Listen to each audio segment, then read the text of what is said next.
आज हामीहरू पुस्तक रोमीको 11 अध्याय म जाँदैछौँ। रोमी 11 को 25। किनकि भाइहरू तिमीहरूले आफूलाई आफ्नो दृष्टिमा बुद्धिमान ठानौला भनेर यस रहस्यको विषयमा तिमीहरू अन्नजान रहौ भन्ने इच्छा म गर्दैन। जबसम्म अन्य जातिहरूको पूरा संख्या आउँदैन तबसम्म इस्राएलमाथि केही मात्रामा अन्धापन छाएको छ। त यो छैटौं सत्यता हो इस्राएल सम्बन्धमा कि इस्राएल केही समयको लागि मूलतः अन्य जातिको संख्या पूरा नभएसम्म अन्धापनामा रहनेछ। त रोमी विश्वासीहरू साथै अरू विश्वासीहरू पनि आवश्यकभन्दा बाठो हुन सक्छ। यो हामी मानव समस्या हो। हामी केही जान्ने भएका छौँ, अलिक बाठो हुन खोज्छौँ। बुझ्ने भएका छौँ, अलिक बेसी बाठो हुन खोज्छौँ है त। र त्यही कुरा यहाँ भन्या हो, तिमीहरूले आफूलाई आफ्नो दृष्टिमा बुद्धिमान ठानौला भनेर लानुहोस्। आफूलाई बुद्धिमान ठान्न सक्ने सम्भावना रहन्छ। प्रभुले हामीलाई बारम्बार सिकाउनु भएको छ, नम्रता नम्रता नम्रता। धेरै फल फलेको रुख हाँगाहरू निहुरुन्छ है। परमेश्वर सत्यता बुझ्नेहरू निहुरन्छन्, आत्मिक परिपक्वहरू निहुरन्छन्। तर जो बिचका छन्, आला काँचा छन्, ती चाहिँ बडो ठाडो, बडो घमण्डी हुन्छ। म सब जान्नुहोस्, म नै सबै थोक हो। त यस्तो समस्या चाहिँ विश्वासहरू नहोस् भनेर पावल प्रेरितले स्पष्ट पारेका छन् कि इस्राएलीहरूको सम्बन्धमा जति पनि कुरा आइरहेछ त्यसमा अन्य जाति विश्वासीहरूले आवश्यकभन्दा बेसी सोच्ने काम नगर्नु। त इस्राएलको विषयमा रोमी 9 देखि 11 अध्यायसम्ममा हामीले धेरै कुराहरू हेरेका छौँ र तीमध्ये हामीले प्रमुख 7 बुँदाहरू एकदमै स्पष्ट देखिन्छ। र पहिलो कुरा त के त भन्दाखेरि इस्राएलले आफ्नो वंशाणुगत हक अधिकारमा भरोसा गरेर भुलभुलैयामा परे वा भ्रममा परे। हामी इस्राएलीहरू हौँ, हामी अब्राहमको सन्तान हौँ, तिमीहरू जस्तो हो र? तिमीहरू बेगत्नेहरू, तिमीहरू प्यागन्स, जेन्टाइल्स, अन्य जातिहरू, यो प्रकारले उनीहरूको दृष्टिकोण बनेको थियो, जुन चाहिँ समस्या थियो। यसैले उनीहरूले वंशाणुगत हक अधिकारमा जुन भरोसा गरे यो उनीहरूको भुलभुलैया थियो वा भ्रम थियो। दोस्रो सत्यता, इस्राएलले परमेश्वरलाई विश्वास अनुसार खोजेनन् तर व्यवस्थाका काम अनुसार खोजे। त परमेश्वरले बारम्बार देखाउनु भएको छ कि मानिस अब कामद्वारा होइन तर विश्वासद्वारा धर्मी ठहरिन्छ। र तेस्रो सत्यता, यहुदी र जातिहरूमा वा अन्य जाति, हामी अन्य जातिलाई नेसन्स पनि भन्न सक्छौँ, जेन्टाइल्स नेसन्स पनि भन्न सक्छौँ है। र जातिहरू यहुदी अनि जातिहरू, चाहे ग्रिकहरू होस्, चाहे रोमन्सहरू होस्, चाहे नेपालीहरू हुन्, चाहे युरोपियन, चाइनिज, अफ्रिकन, इन्डियन, जे पनि हो, सबै नेसन्स है। पहिला एउटा फ्यामिली हुन्छ, अनि त्यसपछि ट्राइब बन्छ, एउटा वंश, एउटा चाहिँ एउटा घराना बन्छ, हुँदा होइन के बन्छ त नेसन्स, ठुलो राष्ट्र बन्छ। ठुलो सङ्ख्या भएपछि राष्ट्र बन्छ। र यस्ता राष्ट्र संसारमा थुप्रै छन् है, नेसन्सहरू धेरै छन् र ती बिचमा कुनै भिन्नता छैन। सबै दोषी हुन्। हो केही फरक छ, यहुदीहरूले लिखित व्यवस्था पाए, जातिहरूले अलिखित व्यवस्था पाए, तर कसैले पनि व्यवस्था पालन गरेका छैन। सबै दोषी हुन्। यसर्थ सबै उही हुन्, भिन्नता छैन र सबै नै विश्वासद्वारा नै बचाइन्छ। तेस्रो कुरा। चौथो कुरा, यद्यपि यहुदीहरू त्यागिएका छन्, सबै त्यागिएका होइनन्। रेमनेन्ट भनिएको छ अङ्ग्रेजीमा, बाँकी रहेको भाग जहिले पनि थियो। जस्तो कि एलियाको समय पनि थिए, त एलियाले सोचे कि म मात्रै बाँकी छु प्रभुलाई पछ्याउने, अरू सबले बाललाई पुज्दै। प्रभुले भन्नुभयो 7,000 छन् जसले बाललाई पुज्दैन, प्रभुलाई पुज्छन्। हेर्नुहोस्, यसर्थ त्यहाँ जहिले पनि रेमनेन्ट थियो, बाँकी रहेको भाग थियो र अहिले पनि छ। है, पावलले जुन कुरा लेखिरहेका छन् त्यतिखेर पनि छ। पावल स्वयं पनि यहुदी हो भने बेन्जामिन कुलको हो, अब्राहमको सन्तान हो भने पनि, र साथै प्रेरितहरू पनि, र पहिलो चर्चका सबै सदस्यहरू जो यरुसलेमका थिए सबै यहुदी थिए, हजारौंको सङ्ख्यामा थिए। यद्यपि एक ठाउँमा रहेनन्, छरपष्ट भए, तर थिए यहुदीहरू। चौथो सत्यता यो। र पाँचौं सत्यता, हाल यहुदीहरू निन्द्राको अवस्थामा रहेका छन्।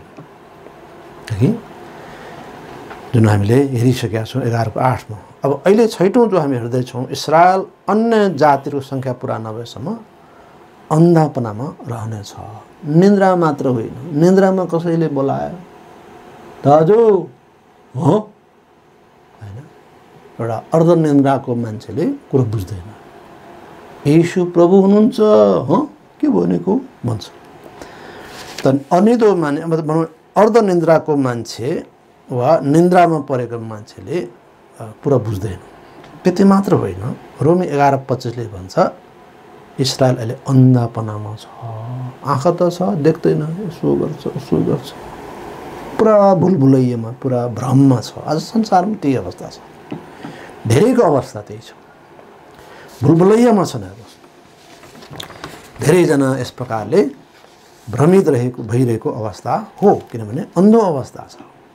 त केही समयलाई इस्रायल अन्धा पारिएको छ, सधैँलाई होइन, याद गर्नुहोस्, केही समयलाई। र ख्रिस्ट इस्रायलका आउनुभयो, तर इस्रायलले उहाँलाई ग्रहण गरेनन्। यूहन्ना 1:11-13 लेखेको छ, प्रभु आफ्नै कहाँ आउनुभयो, तर आफ्नैले उहाँलाई चिनेनन्। यूहन्ना 1:11-13 हामी पढौँ, तपाईँ पढ्न सक्नुहुन्छ। यो महत्त्वपूर्ण खण्ड हो। त कसरी इस्रायलले प्रभुलाई ग्रहण गरेनन् है, यो धेरै महत्त्वपूर्ण कुरा हो, यो दुःखद कुरा हो वास्तवमा। त यूहन्ना 1:11 लेखेको छ, उहाँ आफ्नै कहाँ आउनुभयो अनि उहाँका आफ्नैले चाहिँ उहाँलाई ग्रहण गरेनन्। उहाँ अब्राहमको वंशबाट जन्मिनुभयो, अब्राहमको वंशमा आउनुभयो। ती अब्राहमका वंशहरू त्यसो त उहाँको आफ्नोहरू हो, किनकि उहाँ स्वर्गदूतको रूपमा आउनु उहाँले रोज्नु भयो, तर अब्राहमको सन्तानमा आउनु रोज्नु हो। त्यसो भए उहाँको आफ्नो हो यहुदीहरू। तैपनि उहाँका आफ्नैले चाहिँ उहाँलाई ग्रहण गरेन। 12 पद, तर जतिले उहाँलाई ग्रहण गरे, चाहे यहुदी चाहे अन्य जाति, जतिले उहाँलाई ग्रहण गरे तिनीहरूलाई उहाँले परमेश्वरको सन्तान हुने अधिकार दिनुभयो, अर्थात् तिनीहरूलाई जसले उहाँको नाममा विश्वास गर्दछन्, जसले उहाँको नाममा विश्वास गर्दछन्। र 13 पद, जो न त रगतबाट, न त शरीरको इच्छाबाट, न त मानिसको इच्छाबाट, तर परमेश्वरबाट जन्मेका हुन्। जो न त रगतबाट, अब्राहमको सन्तान भएर मुक्ति पाउने होइन, क्रिस्चियनको सन्तानमा जन्मेर मुक्ति पाउँदैन। रगतबाट होइन, शरीरको इच्छाबाट पनि होइन, बाबाआमाको इच्छाले बडो चाहनाले पनि होइन, न त मानिसको इच्छाबाट, पास्टरले चाहेर कुनै मानिसले चाहेर पनि होइन, तर परमेश्वरबाट जन्मिनु पर्छ। साँचो रूपमा प्रभुलाई ग्रहण गरेर उसले नयाँ जन्म पाउँछ। यो त प्रभु आफ्नै कहाँ आउनुभयो, त आफ्नैले उहाँलाई ग्रहण गरेन। कति दुःखको कुरा हो कि। यस कारणले गर्दाखेरि प्रभुले एउटा उखान समेत भन्नुभयो, लुका 19:11-27 उनीहरूको सम्बन्धमा अघि। त प्रभुले जुन उखान भन्नुभयो त्यो उनीहरूको सन्दर्भमा ज्यादै महत्त्वपूर्ण थियो। अनि एउटा महान व्यक्तिले आफू राजा भएर आउनको लागि सबै जिम्मा दिएर हैन आफू जानु गए, तर जसले जिम्मा दिएको थियो, जो चाहिँ विशेष जिम्मेवार व्यक्तिहरू थिए, तिनीहरूले राजा भएको चार जाँदै गर्दा हुन्, तपाईँ नआउनु, तपाईँ हाम्रो राजा होइन। र त्यस बिचमा प्रभुले आफ्नो दासहरूलाई विभिन्न तोडाहरू दिएका थिए र त्यसको एक दिन जब राजा भएर आए त्यस व्यक्ति त्यसको हिसाब माग्यो र त्यसअनुसार चाहिँ त्यहाँ इनाम दिने काम हो र साथै राजा हुनु पर्दैन हामी राजा भएको चाहँदैनौँ भन्नेहरूलाई ल्याइयो र तिनीहरूलाई दण्डित गराइयो। यो चाहिँ इस्रायलको अवस्था थियो। त्यति मात्र इस्रायलीहरूले के गरे त मत्ती 27:25 लेखेको छ हामी र हामीमाथि श्राप परोस् बरु ठिकै छ तर यीशुलाई चाहिँ नै क्रुसमा टङ्गायोस् उसको रगतको दोष हामीलाई लागोस्। यो किसिमले बडो अनौठो काम गरेका हुन्। फलस्वरूप परमेश्वरले इस्रायललाई निन्द्राको आत्मा दिनुभयो र आज ती आंशिक रूपमा अन्धा पारेको छ। तैपनि वर्तमान समयमा पनि केही यहुदीहरूले प्रभुलाई चिने र प्रभुलाई पछ्याउँछन् र त्यसलाई बाँकी रहेको भाग भनिन्छ र यो अन्धापना चाहिँ अन्य जातिको पूर्णता नभएसम्म जारी रहन्छ र अन्य जातिको समयमा प्रभुको आत्माले अन्य जाति बीच काम गर्नुपर्छ। प्रभुको आत्माको पनि ठुलो भूमिका रहन्छ मानिसहरूको उद्धार पाउनुमा। हाम्रो देशमा नेपालीहरू प्रभुमा आउनमा धेरैको प्रार्थना महत्त्वपूर्ण कारण हो। कतिले भन्छ नेपालीहरू किन इसाई भयो कसले पैसा दियो पैसा होइन प्रार्थना गरेका छन्। धेरैले प्रार्थना गरेका छन् किन प्रभुको आत्माले काम गर्नुपर्छ। जीवन परिवर्तनहरू प्रभुको हातमा छ र 26-27 पदमा हामी पाउँछौँ 11:26-27 मा अनि यसरी सारा इस्रायलले मुक्ति पाउनेछ जसरी लेखिएको छ छुटकारा दिनुहुने सियोनबाट आउनुहुनेछ र याकुबबाट भक्ति हटाउनुहुनेछ अनि तिनीहरूसित मेरो वाचा यही हो जब म तिनीहरूका पापहरू हटाउन रहनेछु। यो प्रकारले हामी अर्को सातौं तथ्य के पाउँछौँ यहुदीहरूको सम्बन्धमा भन्दाखेरि एक दिन इस्रायल राष्ट्रले मसीहलाई ग्रहण गर्नेछ र मुक्ति पाउनेछ। त प्रभुको आत्माले काम गर्नुहुन्छ र प्रभुको आत्माको पनि भूमिका रहन्छ। अहिले इस्रायललाई उहाँले छोडिदिनु भयो जेसुकै होस् तिनीहरू प्रभुले छोडिदिनु भयो। यसर्थ इस्रायल राष्ट्रको बीचमा त्यो किसिमको प्रस्ताव त्यो किसिमको उद्धारक कामहरू एकदम न्यून रूपमा छ तर अन्य जातिहरू बीचमा अहिले व्यापक छ किनभने प्रभुको आत्माले ती बीचमा काम गर्नुभएको छ। यसकारणले गर्दाखेरि एक दिन चाहिँ नै आउँदैछ कि सारा इस्रायलले मुक्ति पाउनेछ र परमेश्वरले सारा राष्ट्रहरूलाई इस्रायल विरुद्ध जम्मा गर्नुहुने कुरा बाइबल उल्लेख छ। कसरी अन्तिम दिनमा इस्रायल राष्ट्र प्रभुमा आउँछ र सारा जातिहरू एक ठाउँ भेला गराइनेछ कसरी सम्भव छ।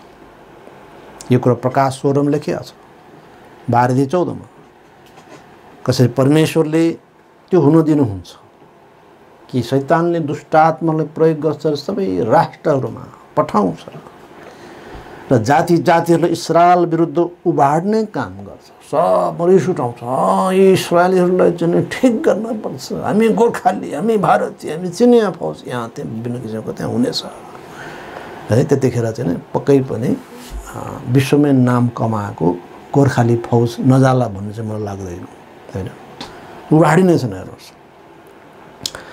र त्यस क्रममा सूर्य अँध्यारो हुनेछ चन्द्रमा रातो हुनेछ र प्रभु यीशु ख्रीष्ट आफ्नो शक्ति र महिमामा आउनुहुनेछ। उहाँले आफ्ना मानिसहरूमाथि आत्मा खन्याउनुहुनेछ। योएल 2:28 ले भनेको छ उहाँले आफ्नो आत्मा खन्याउनुहुन्छ अनि अन्तमा इस्रायलले यीशुलाई पुकार्नेछ र बचाइनेछ। प्रभु हामीले कति ठुलो गल्ती गर्यौँ हामीले तपाईलाई क्रुसमा टाँग्यौँ छाती पिट्नेछ आफूलाई आफ्नो दुष्टतालाई प्रस्ताव गर्नेछ। पावल कति दुखित भएको थियो कति दुखित भए कयौं दिन पनि नखाइकनै दमस्कसमा उपवास प्रार्थना गरेर बसिरहे कति दुखित थिए भने कति दुखित थिए। येशू र उहाँका चेलाहरूको नाम सुन्न चाहँदैनथे क्रिस्चियनको नाम सुन्न चाहँदैनथे कन्सिरी तात्तिन्थ्यो उसको पारो चढ्थ्यो सम्भव भए मारिदिन चाहन्थ्यो उस्तै परे जेल चाहिँ चलान गर्न चाहन्थ्यो अनेक किसिमले चाहिँ धरपकड गर्नुहुने जहिले पनि चाहिँ उक्सिएका थिए। त तिनै पावल जब ख्रिस्टमा आए त उनी कति दुखित भए। प्रभु म पापीहरूको पनि अत्यन्तै डरलाग्दो पापी, मैले स्तिफनसको हत्यामा म चाहिँ सहभागी भएँ, म कति नराम्रो मान्छे। र एक दिन इस्राएलले आफ्नो पापहरूबाट साँचो पस्ताव गर्नेछ। कसरी? प्रभुको आत्माले काम गर्नु छ भनेको छ। यसकारणले प्रभुको हातमा पनि छ परिस्थिति हेर्नुहोस्। यसका प्रियहरू हो, अन्य जातिहरूको वा जाति जातिहरूको यो समय कहिलेसम्म हामी जान्दैनौँ, यो टुङ्गिन सक्छ। जब यो टुङ्गिन्छ त्यसपछि मानिसहरू पस्ताव आउन बडो गाह्रो हुनेछ र मानिसहरू हृदयहरूलाई कठोर पारिनेछ। शैतानले अवसर लिनेछ, सबै नै ख्रिस्ट विरोधी भएर जानेछ र प्रभुको जनले धेरै सतावट भोग्ने कुरा बाइबलले उल्लेख गरेको छ।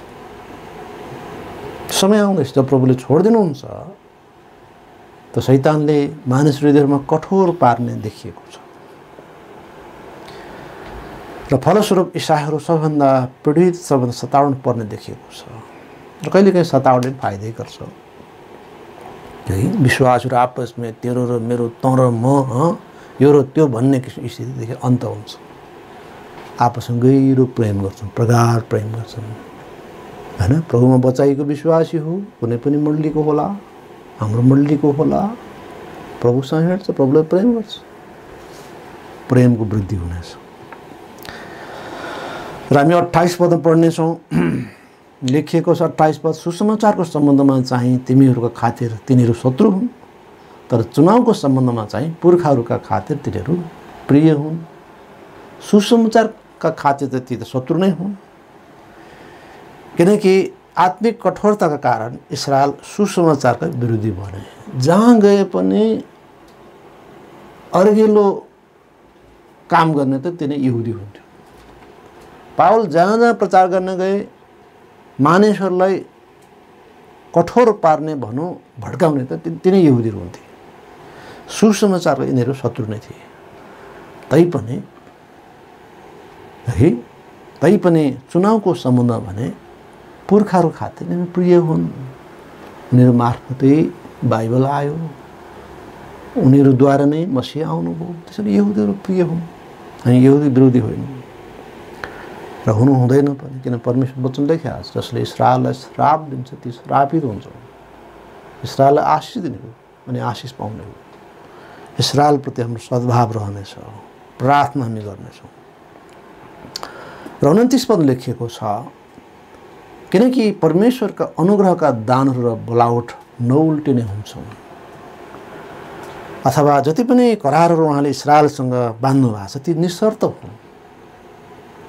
इस्राएलीहरू बदमासै भए पनि, जे भए पनि, मूर्खै भए पनि उहाँले जुन प्रतिज्ञा बाँध्नु भएको छ अब्राहमसँग, दाउदसँग, अरू थुप्रै करारहरू बाँधेका छ, ती करारहरू निशर्त छन्। कुनै कुनै करारहरू शर्तसहित छन्, जस्तै प्यालेस्टाइनी करार हो, अथवा इस्राएली भूमिमा उनीहरू कसरी आशिषित हुने त्यसको प्रतिज्ञा दिएको छ, करार बाँधेको छ। तर त्यो सशर्त थियो, प्रभुको आज्ञा पालन गरेमा, प्रभुले हेरेमा।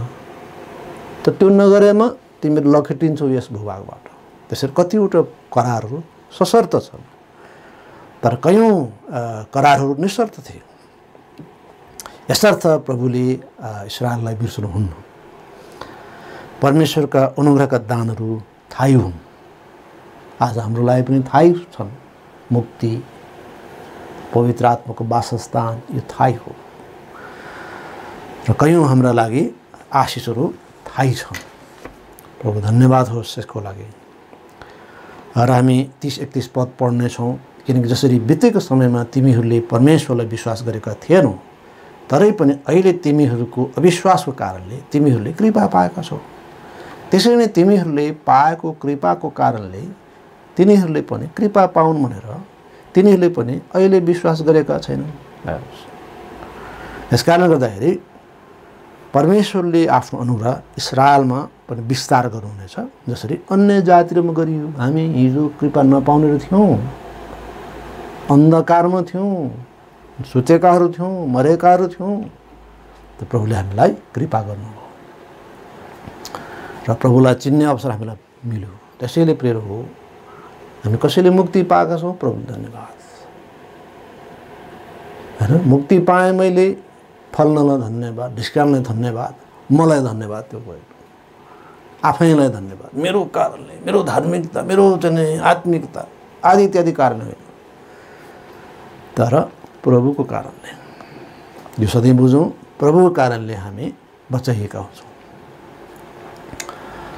यसकारण तिमीहरूले पाएको कृपाको कारणले भनेको छ हैन। तिमीहरूले कृपा पाएका थियौ, बितेको समय तिमीहरूले परमेश्वरलाई विश्वास गरेका थिएनौ, तर तिमीहरू अहिले तिनीहरूको अविश्वासको कारणले तिमीहरूले कृपा पाएका छौ, प्रभुबाट दया पाएका छौ, प्रभुको आत्मामा काम गर्नुभयो।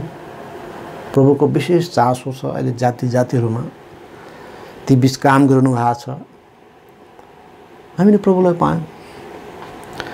र 32 पदमा लेखिएको छ, किनकि सबैलाई दया देखाउनलाई परमेश्वरले सबैलाई अविश्वासभित्र थुनेर राख्नु भएको छ है। सबैलाई दया देखाउनलाई परमेश्वरले सबैलाई अविश्वासभित्र थुनेर राख्नु भएको छ हैन। परमेश्वर पाप सृजना गर्ने व्यक्ति हुन्न, तर कठोर भएकाहरूलाई तिनका पापहरूमा लागिरहन दिनुहुन्छ। कुरो चाहिँ यो, परमेश्वरले अन्य जातिहरूको लागि, जाति जातिहरूको लागि कृपा देखाउनको लागि इस्राएललाई अन्धा पारेको होइन, तर ती आफै अन्धा भए, दुष्ट भए, मसीहलाई इन्कार गर्ने भए, त्यसकारण प्रभुले तिनलाई तिनकै पापमै छोडिदिनु भयो। इस्राएलीहरूलाई यीशुको बारेमा सोध्यो भने यीशु को यीशु बिल्कुल अनभिज्ञ होइन। त्यो किसिमको निदाको मान्छे भर्खर उठ्दाखेरि के हुन्छ के पनि थाहा हो, त्यही जस्तो स्थिति उनीहरूको हो आज। र 33 देखि 35 हामी पढ्नेछौँ। आहा, परमेश्वरको बुद्धि र ज्ञान रूपी धन कति गहिरो छ, उहाँका न्यायहरू कति अथाह छन् र उहाँका मार्गहरू कति अगम्य। किनकि कसले पो प्रभुको मन जानेको छ र, अथवा को पो उहाँको सल्लाहकार भएको छ र, अथवा कसले पो उहाँलाई पहिले दिएको छ र फेरि उसलाई फिर्ता दिइएला। किनभने सबै कुराहरू उहाँबाट, उहाँद्वारा, उहाँकै निम्ति हुन्। उहाँलाई नै सदा सर्वदा महिमा होस्, आमेन। यसर्थ इस्राएलको निम्ति परमेश्वर योजना के हो त? विश्वासद्वारा धार्मिकता हैन। यो सबैको लागि यही किसिमको योजना छ उहाँको। कति ठुलो बुद्धि उहाँको है। त प्रभुको मनलाई कसले जानेछ, उहाँलाई कसले सिकाउँछ है।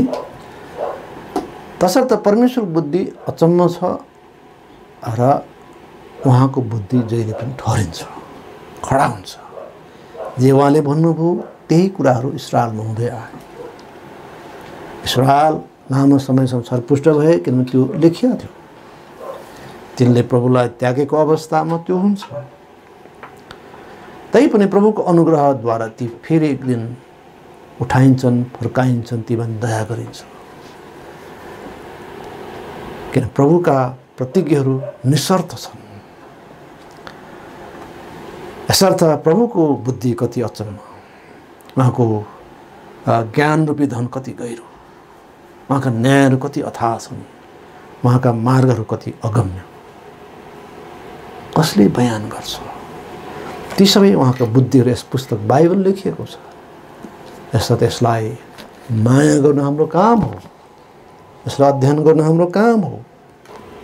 उहाँको वचन अध्ययन गरेर हामीलाई आशिष हुन्छ। हामी प्रभुको इच्छा जान्दछौँ। उहाँको अचम्मको बुद्धि, ज्ञान जो गहिरो छ, हामी त्यो जान्न सक्छौँ, सिक्न सक्छौँ। त प्रभु धन्यवाद होस्, किनभने सबै कुराहरू उहाँबाट, उहाँद्वारा, उहाँकै निम्ति हुन्। उहाँलाई नै सदा सर्वदा महिमा होस्, आमेन। परमेश्वर सबै कुराका सृजनहार हो, पालनहार हो अनि अधिकारी हो। यसरी परमेश्वर इस्राएलको बारेमा 9 अध्यायदेखि 11 अध्याय लामो विवरण लेख्नु भएको छ। थोरै विषयहरूमा त यति लामो गरी उल्लेख भएको छ। कति महत्त्वपूर्ण विषयहरूको लागि 1 अध्याय खर्चनु भएको छ। जिब्रूको बारेमा याकुब 3 अध्याय हैन। र त्यस्तै गरी चाहिँ नि त्यस्तै विभिन्न विषयहरूमा हामी पाउँछौँ पवित्र शास्त्र बाइबलमा कि प्रभुले कुनै कुनै विषयमा अलिक समय दिनुहुन्छ। तर इस्रायल राष्ट्रको बारेमा लामो समय दिनुभयो 9 देखि 11 अध्यायसम्म। त पहिलो तथ्य इस्रायलले आफ्नो वंशानुगत हक अधिकारमा भरोसा गर्नु भुलभुलैया थियो, मूर्खता थियो, भ्रम थियो। 2 नम्बर इस्रायलले परमेश्वरलाई विश्वास अनुसार खोजेनन् तर व्यवस्थाको काम अनुसार खोजे। विश्वासद्वारा खोज्नु पर्ने, अब्राहमको मार्गमा खोज्नु पर्ने। कामद्वारा आज मैले यो काम गरेँ, आज मैले चाहिँ पटक्कै कोहीसँग केही बदमासी गरिनँ, आज मैले आफ्नो कामदारलाई ठ्याक्कै ज्याला पनि दिइहालेँ। अब यस्तै कुराहरूमा मानिसहरू यहुदीहरू विश्वास गर्थे वा यसरी नै परमेश्वरले भेट्ने अपेक्षा गर्थे, उहाँलाई पाउने अपेक्षा गर्थे।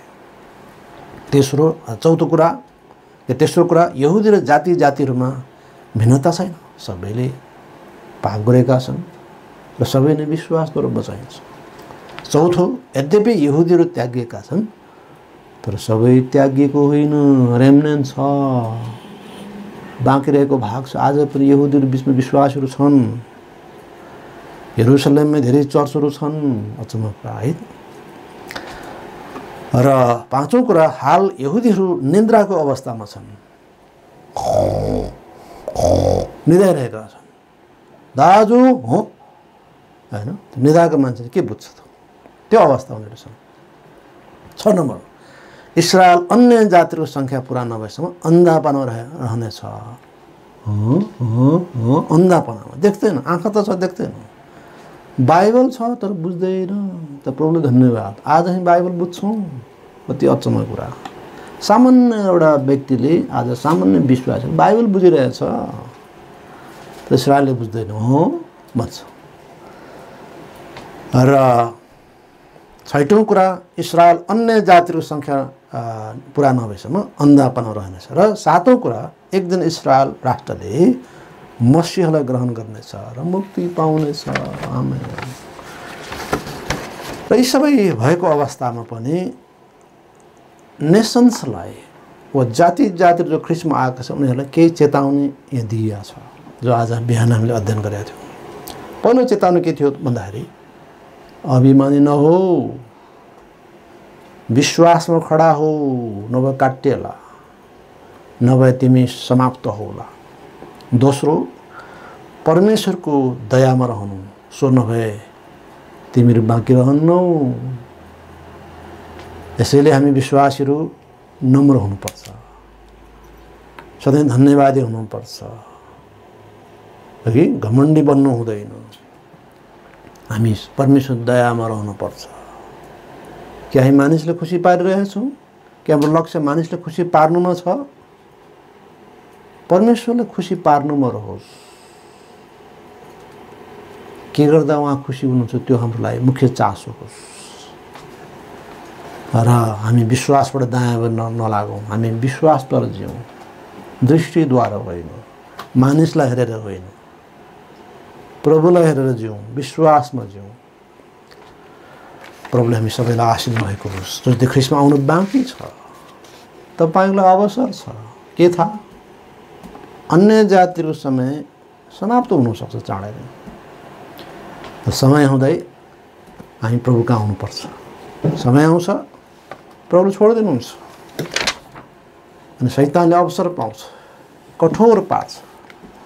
सबै कठोर हुन्छन्। ख्रिस्टियनदेखि कन्सिरी तात्तिने त्यस्तो समय आउँछ, सबैले रिस उठ्छ इसाई देखेपछि। शैतानले त्यसरी काम गर्ने अवसर पाउँछ। एकजनाले रोकिराख्नु भएको छ त्यसलाई, त्यसको कामहरू गर्नको लागि, काम नगरियोस् भनेर। र समय आउँछ सबै हृदयलाई कठोर पारिन्छ। ख्रिस्टियन देखे कि त्यसलाई चाहिँ एलर्जी हुन्छ। यसले बाइबल भविष्यवाणीमा अन्तिम दिनहरूमा हुने महत्त्वपूर्ण चिन्हहरूमा एउटा चिन्ह के हो त, ईसाईहरूले हुने भारी सतावट। तसर्थ प्रिय हो, हामी जुन अवस्थामा छौँ आज खुसी हौँ।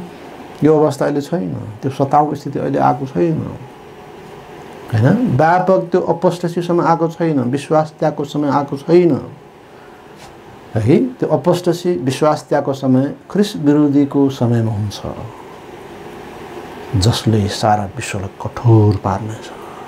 कठोर पार्ने आत्माद्वारा सारा विश्व ठगिने छन्। परमेश्वरको नाम, ख्रिस्टको नाम, क्रिस्चियनहरूको नाम सुनेपछि तिनी कन्सिरी तातिन्छ कि ईसाई विरोधी गतिविधिको लागि आक्रामक भएर अघि बढ्छन्। र अहिले समय हो जाति जातिहरूको लागि प्रभुलाई चिन्ने। यो प्रभुको आत्माले हाम्रो बिचमा आज काम गरिरहेको छ। प्रभु धन्यवाद होस्। र आज हामी वचनको सेवालाई यहाँ राख्नेछौँ। वचन सुनाएमा तपाईँहरूलाई प्रभुले आशीष दिनुभएको होस्। ध्यानपूर्वक सुन्नुभयो, ठुलो सङ्ख्यामा भाग लिनुभएको छ। धन्यवाद।